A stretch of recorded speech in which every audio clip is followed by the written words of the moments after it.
երբ որ մարդկանց ձեռից սկսում ես գույք բան անել, գույք վերցնել, ապօրինի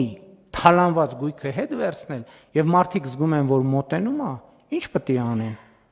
Պետք է փորձեն, ցույց տալ, որ դե իբր մենք էս վերցնում ենք մեզ, Դիլիջանի մանկապարտեզը վերադարձրին, այո, ճիշտ է, բայց այնուամենայնիվ այն հենակետային քոլեջները,